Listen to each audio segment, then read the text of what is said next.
Okay, Elodie, are you ready to go? I am. Is Okay, it great. possible that I can see everyone?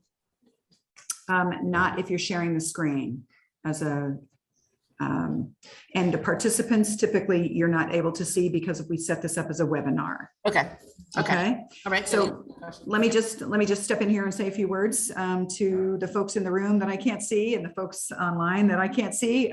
Thank you all for joining us tonight for our monthly Belmont Talk series. This is a series we started in January. It was the brainchild of our volunteer coordinator, Susan Rendina. And we have provided a great variety of topics to the Belmont and greater community, and big thanks to the Belmont Library for allowing us to do this in person and virtually. So we're trying to learn how to do the hybrid meeting model, but thank you all for participating.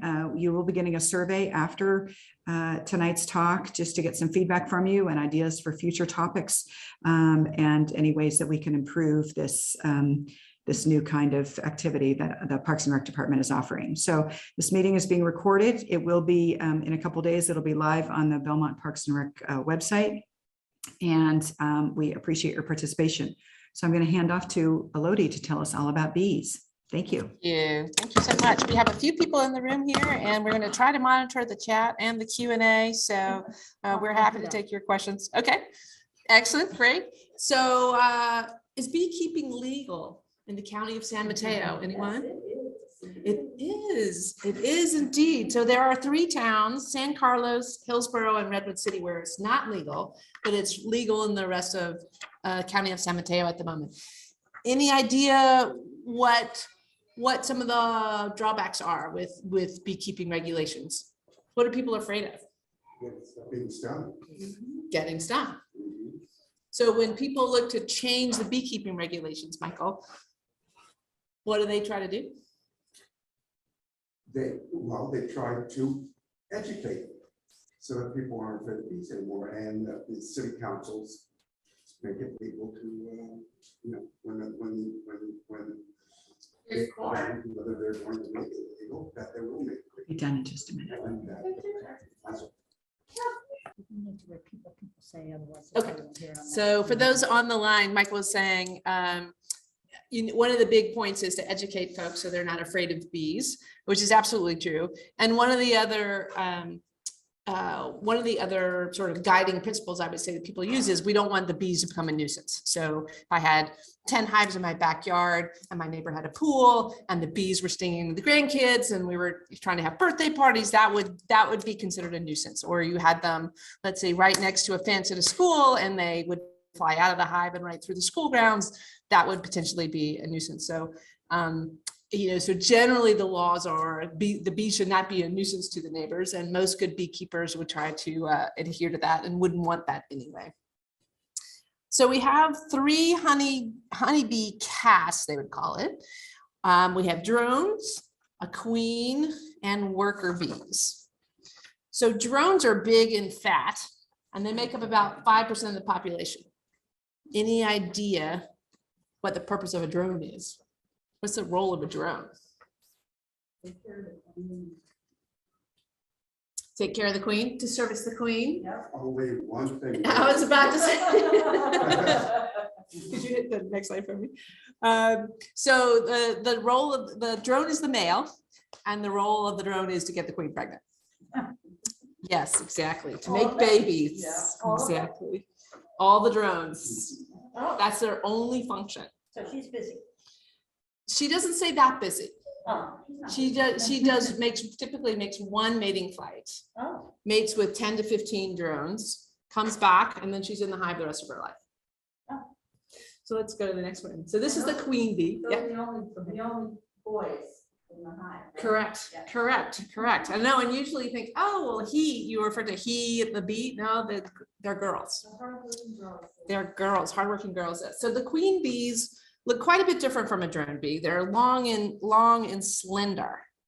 So I think you can see here, you can see how she's long and slender compared to a worker bee here. Next one, Susan, thanks. So one of the fun things that we beekeepers do, Michael's a beekeeper, is try to find the queen just for fun. Any ideas where she might be here? Oh, I see. You don't see her? I see her. You see her? Where is she? Look right there. Yep. Oh, yeah. She went too fast, but I saw her there. Sorry. Yeah, so typically they're a little blonder, they're a little longer and slender, and they have that big thorax right here. So for those of you on the video, you may not be able to see that. Sorry about that. Hi, come on in. So let's try that again. Any idea where the queen is? Got it. Yeah. Doesn't have any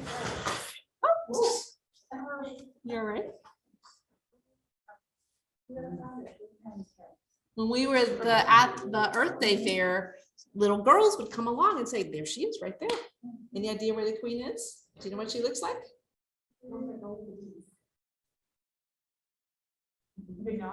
You do? I think it's a red one.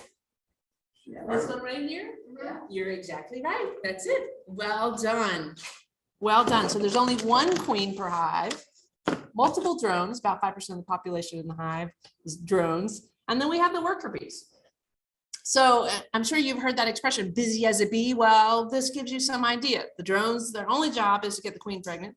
The queen's only job is to lay eggs. But the worker bees are busy. So they are cleaning the hive, they are rearing the young, they're feeding the queen, they're making comb, they're guarding the hive. Any idea what guarding the hive would be all about? Michael, I think you know. Oh, I do. They're doing exactly that. They are guarding the hive from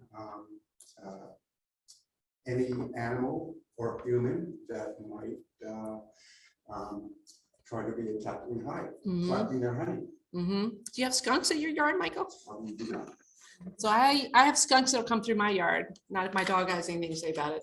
So I keep my hives off the ground about this high, so that if the skunk rears up, the bees can go for their bellies. So that's one of the things that the guard bees would do. They would sting that skunk and make him think twice about coming back around another day. Very smart. Right? And then only after they do those things, as they get a little older, they will start to gather nectar and pollen from the flowers. And bees during the summer, the worker bees only live about a month. They don't live very long because they are busy and they expend a lot of energy. During the winter, they live a little bit longer. Yeah, not very long at all. So as you probably know, bees are quite critical to our food supply. This is what our food supply looks like if you're going to Whole Foods on a regular Tuesday afternoon. About a third of the food we eat relies on pollinators. Any idea what pollinators there are?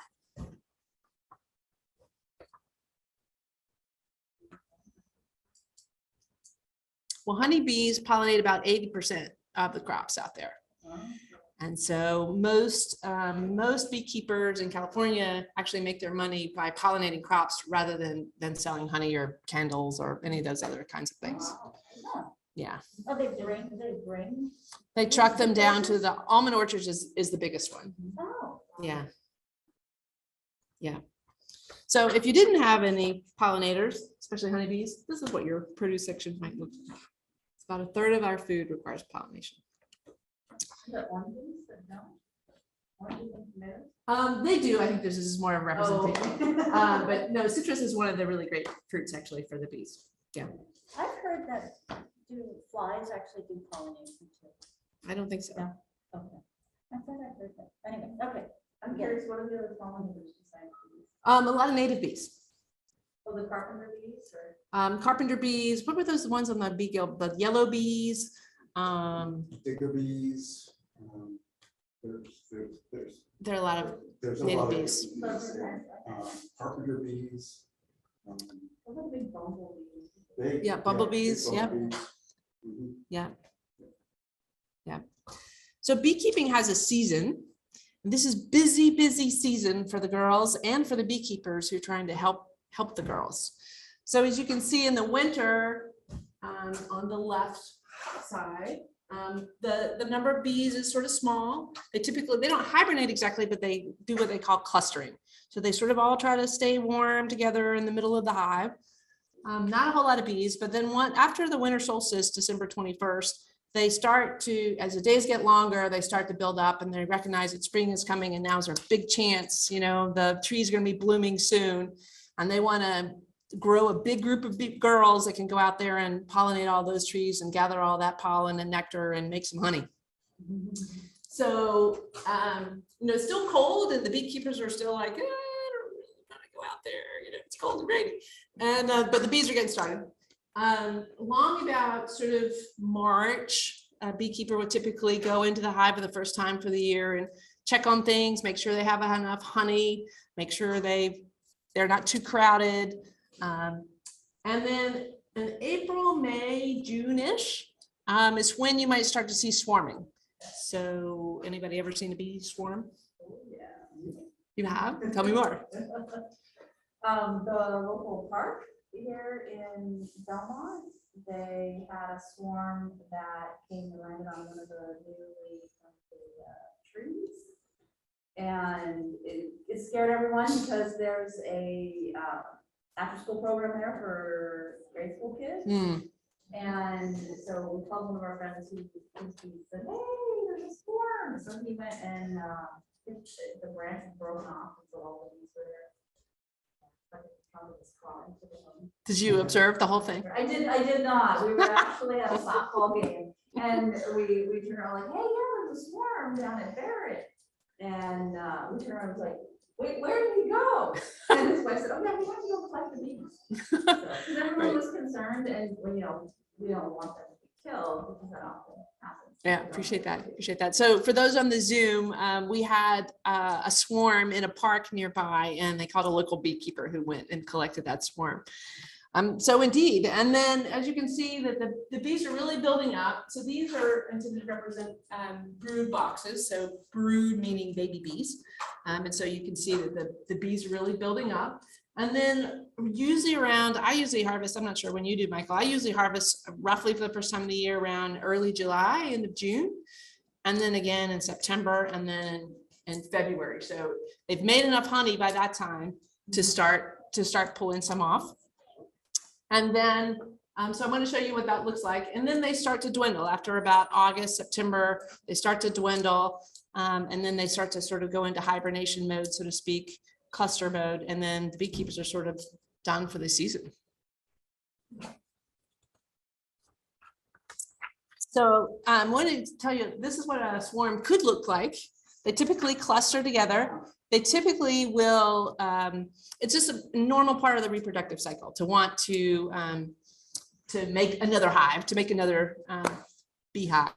And so they'll leave the hive and they'll typically cluster on some sort of a branch. We've seen one on like a stop sign. Yeah, right on the bottom of the deck, you know, just various places. They typically will hang out there for a day or two. Usually not very long, and then they decide where they want to go. So there's such a thing called scout bees. So the scouts will run around and look and see, can we find a nice, warm, cozy, dark, homey place? So the scout bees will come back and they'll do what they call a waggle dance, and they'll tell the other bees, oh, there's this great place over there in Elodie's yard. I'm Elodie. This Elodie's yard has got a great place. She's got lots of fruit trees over there. And the waggle dance consists of sort of the bees will move in such a way to tell the other bees where the location is, how far it is, how good the source of nectar and pollen is. It's really very fascinating. And they sort of vote, and then they decide where they want to go. And there's a whole book about this called Honeybee Democracy that I can highly recommend. It's great. But if you see a swarm, generally they are not going to hurt you. They're just trying to sort of figure out where they want to go next. You probably have seen some of those photos of like that guy with the beard with the bees. I wouldn't do that, but they typically would not hurt you. I do recognize that it's scary though when you see a big clump of bees like that. But please do indeed call the Bee Guild. So this is what, so this is what a beekeeper would typically do. Ideally, this is perfect. So you've got a cluster of bees just right about here, easy peasy to retrieve. So like you were saying, your friend basically had a broken branch, just cut it off, put it in the box and took them home. Yep. That's pretty easy, pretty straightforward. So this is what beehives look like when they're not in the wild. And those are fancy ones from the internet. Could we see the next slide, please, Susan? Humans. Yeah, I know. What's fancy about them or what? Well, go to the next slide. Oh. This is what my beehives look like. Some people do really cute stencils. Yeah. You know, I just sort of paint them with whatever paint is around. And you can see that I've got them up off the ground on cinder blocks, nothing fancy. They're up against the back in the back corner of the yard. Ideally, they don't bother anybody back there. So that's what they look like. These are the deep boxes. These are typically where the babies are. This is my typical sort of standard configuration. Then this is a queen excluder. Keeps the queen from going up there, and these are honey boxes here. The top two are the honey boxes. That's correct. The bottom one is for the babies. Correct. Top two are the honey. Bottom are the This one is a flow hive. We were talking about this earlier. This one is a flow hive. It's a newfangled kind of thing. Michael likes to keep flow hives. Makes it easy to get the honey out. And if we have time later, we can have them explain it later. Yes. Okay. Next, please. Thank you. So if you opened up one of those beehives, especially the bottom brood chamber, we were calling it, where the babies are, you might look down and see all this going. That's a lot. That is a lot of bees. You don't normally see that many bees. And if you pulled one of these are called frames. Each of these is called a frame. If you pulled one of those out, you'd see this type of thing on it. So these are worker bees, larva, pupa. Can't hear me this far away from the mic? No, maybe you can carry it with you or something. But when Okay. you go to the screen, I can't hear you. Okay, I'm going over to the screen now. Okay, the little white thingies, pupa. I'm sorry, the capped ones are pupa. The little white thingies are larvae, and the other ones are worker bees on there. Anybody ever seen anything like that? You have? Tell me more. Farmers market, Oh, really? not exactly, without bees, but yeah, Yeah, very similar. yeah, yeah. And what'd she say? So she's seen things like this at farmers markets. So yeah, so this is obviously not the honey. The honey is in the next one. So this is what a frame of honey looks like. So if you pulled out one of those frames, this is what a frame of honey looks like. This is wax on top of it. So you basically have to, if you want to harvest the honey, basically scrape that wax off, and then the honey is underneath it. Did you do anything with the wax? I do. Yeah, I do. So honey extraction is a whole thing. The dog gets sticky, the doorknobs get sticky, the floor gets sticky. So we typically take the wax off the frames, put them in a centrifugal extractor, and it spins around, spins the honey out, ideally on a warm day, into a bucket. And then this is called a honey gate. That little yellow thing right there is called a honey gate. And then you just lift it up and you fill the jars with it. So I've got some honey over here for you all to try from my hive. One harvest was from July last summer, then September, and then one was just from February a few months ago. So all from the same hive, the same backyard, but the bees are foraging on different things, and the honey tastes very differently, wouldn't you say, Susan? Each one tastes very different from the other. So the different colors of the honey, it's not necessarily because of the time we harvested it, it's because there's different things. Correct. The honeys are different colors based on what the bees were foraging on at the time. Sometimes you see very light colors. Those are actually fairly similar. You can see the winter one is darker. The other two are fairly similar, but the taste is quite different. Right. So go ahead. How do you know what your bees are harvesting? How do I know what the bees are harvesting? Well, they typically forage within a 2-mile radius. And so it's sort of, and I, live in suburbia, so it's sort of whatever people are growing, and I walk around the neighborhood and look. In my own yard, I have peaches, plums, nectarines, pomegranate, apricots, persimmons, artichokes, lemon, lime, grapefruit, avocado. That might be about it. I have borage. I have blackberries. Yeah, so I have quite a bit in my own yard, but not enough to support. I have 4 hives, which I think you saw. It's not enough to support 4 hives. So certainly I and all of my neighbors are helping to support the bees, which I appreciate. Next one, Susan. So these are some of the other products of the hive. These are all the little things that I like to make, just really mostly for fun. Lip balm. You probably have heard of Burt's Bees, beeswax. These are lotion bars, candles, container candles, luminaria, and then I like to make a salve as well. Yeah. What do you put in those? So different things, coconut oil, cocoa butter. I put vitamin E oil, lanolin. It just depends on what you're trying to make, right? Exactly. Cool. Exactly. And if we know you can get gifts. Well, yes, exactly. So how can you help the honeybee and other pollinators? Well, obviously plant plants that the bees like, and please avoid the use of pesticides. Even I just read an article this week about Roundup. Roundup's not so great. Roundup's easy. I get that, right? When you've got grass growing up in between your little bricks, it's a whole lot easier to get out the Roundup than to try to dig it out. But Roundup can affect the bees as well. And on the next slide, we have a list of pollinator-friendly plants. So these are ones that I picked out because they're major sources of pollen and nectar for the bees. And also, I think they're sort of common things that would be easy for us to grow. Eucalyptus, I'm lucky enough, I live near Coyote Point, and so there are a bunch of eucalyptus up there, and so that's a good source in the winter. I grow blackberry, apricots, avocados, a lot of those things. Any questions on those? Most of those, not all of them, especially not the fruit trees, but most are drought tolerant plants. And I have a gray water system for my fruit trees. So I'm lucky enough to have that going on. It is. At least I think so. I think gray water is legal.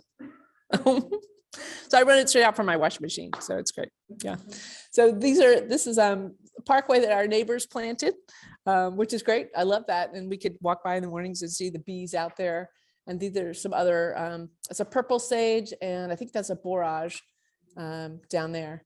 All of which, it's just super easy to put something in a parkway, especially native plants, native wildflower mixes, super easy. Bees love them. It's great.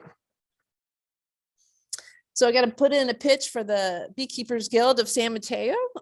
We do a lot of education, a lot of public events, also swarm removal, just FYI. There's a whole list of people who remove swarms on the list. If anybody, what did you say, Michael? Free of charge. Free of charge.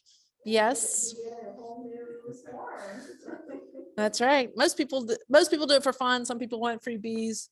Some people just want to save the bees. This is sort of all mix of things. One of the things we also do is help new beekeepers get started.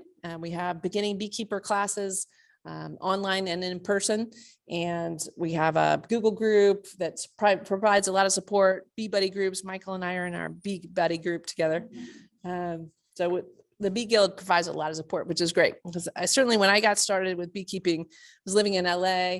And, they have Africanized bees down in LA, and the beekeepers meeting was like way out east, way away from where I lived, and I never went. And I really did not know what I was doing. It was not good for me. It wasn't good for the bees, wasn't good for the neighbors. Just was not a good thing. But the Bee Guild is great. The Bee Guild here is great. What's happening with that Africanized bees? Is that still an issue? Yeah, it is. It is in warmer climates. And if we see more global warming, we'll see them up here too. But hopefully that'll be a while. Yeah. So some fun facts about bees I want to share with you all. The honeybee is the only insect that produces food eaten by man. That's amazing. Isn't that interesting? Yeah. Bees visit 5 million flowers to produce a pint of honey. That's a pint over there on the table. 5 million. The average forager makes about 1/12 of a teaspoon of honey in her lifetime. So when people want to put my honey in their tea, my heart hurts for those girls who work so hard, and how many died to make that honey to put in your tea, but okay.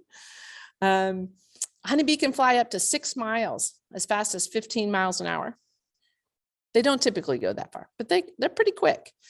They carry pollen in pollen baskets, we call it. It's basically on the backs of their legs, called corbicula. Can you actually see it? You can. Oh. Huh. You can. It's typically bright yellow. Oh. Yeah. Like your nail. Yeah, that's right. Like my nail polish. Queens lay up to 2,000 eggs a day. Busy, busy. Queens mate up to 10 to 15 drones and over 3 mating flights. Typically it's 1, but it could be up to 3. And then they store up those eggs, and then the rest of her life, all she does is lay eggs. Eat, lay eggs, eat, lay eggs, walk around. She doesn't fly again after that. She typically, she's born, she goes out for a mating flight, she comes back and stays in the hive the rest of her life. How does a queen become a queen? The worker bees feed her special food, feed an agate special food to create a queen. The honeybee's wings stroke 11,400 times per minute. That's why they make that buzz. It's the bee, is the wings. And then more people die from being struck by lightning than from bee stings. 90 deaths per year in the US, as opposed to 54. So when people say, oh, I'm deathly allergic to bees, that's probably not true. They probably have a localized reaction. How long is the what? I'm sorry? They used to live 3 years. They typically live 2 these days. Yeah. A lot of beekeepers will replace their queen every year for various reasons. Partly because she'll start to fail. Partly because a new younger queen is more likely to be able to make it through the winter and to fend off varroa mites. So many of us will replace a queen every year if we can. Yeah. Any other questions? Thanks for joining us. I don't, what's the real question? Any questions on the chat? Any chat questions? Any questions online? You On the or just put it in the chat. Q&A. I thought it was interesting to hear about the new kind of, so maybe you could come The up flow and hive. explain that. Yeah, the flow. Yeah, sure. Do you want But to if there's do anything else you think of anything? flip back to the flow hive? Yeah.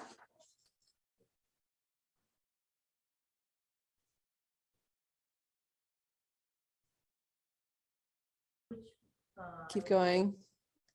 That's it. Wait, that one. no, one back. Yeah, one back. Michael, you want to Why- come why speak? stop here because I can hear you. Introduce yourself. Can you see me? No. Okay, my name's Michael Nelson. I've been a beekeeper for 3 years now. And I have 4 hives, 2 of which are a flow hive. The flow hives were patented by an Australian father and son pair of beekeepers. And basically what it is, instead of having a frame, a standard frame that the bees build wax in, the flow hive frame is a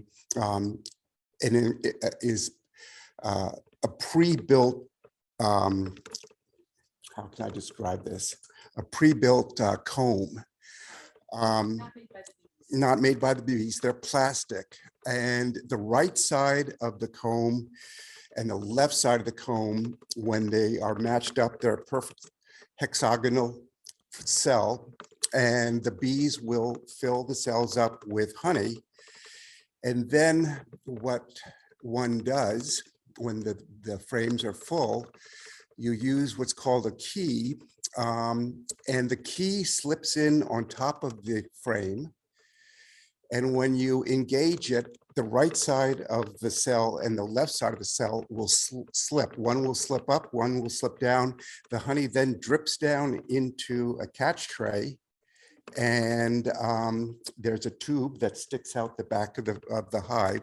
So you're not bothering the bees. You're not in front of the bees. They're not even aware that the honey's being taken. And the honey just drips down in the tray, out the tube and into your jar. And that is what all you do for collecting your honey. As opposed to that whole thing with taking the wax off the frames and putting them in the extractor and cleaning up the sticky dog and the sticky doorknob and the sticky floor. The question was, does the wax build up in the flow hives? Yes. When the honey's ripe, they close the cell with wax.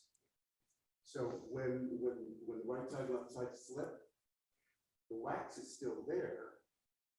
The bees, after the honey has dripped down, the bees come back in, remove the wax, clean all the excess honey out. So it cracks the wax, right? Mhm. It cracks the wax seal, just barely, but enough so that then they have to go back and clean it up. Yeah. And you'll see when it's time, after you've extracted the honey, it's still got the wax on top of it. Mhm. Even after extraction, still has the wax on top. And then the bees just go back in and clean all the wax off. They clean up all the honey. And the right side, left side, there's a small crack between them. The bees go in, fill that up with wax, then they fill the cells up again. So the bees are aware that the honey's been taken and they need to refill. Yes. Bees are aware when they need to refill after you've taken their honey. Yeah. They know they're not going to have enough to last through the winter, and they start to fill it back up again. Somebody gave me that one this year, so I haven't tried it out yet. So Michael's going to be my mentor, I hope.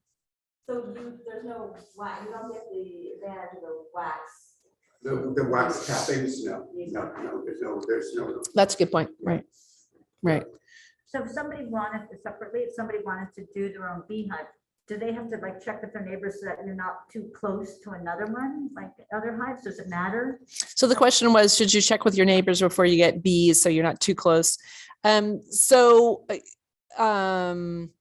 Right, you can't support an unlimited number of bees in a small suburban neighborhood. Right. That is true, but there's certainly no requirement to check with your neighbors and see if anybody has bees.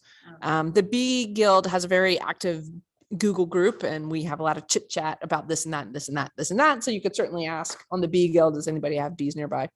But also, if you have a swarm show up in a tree, you probably do have a beekeeper nearby.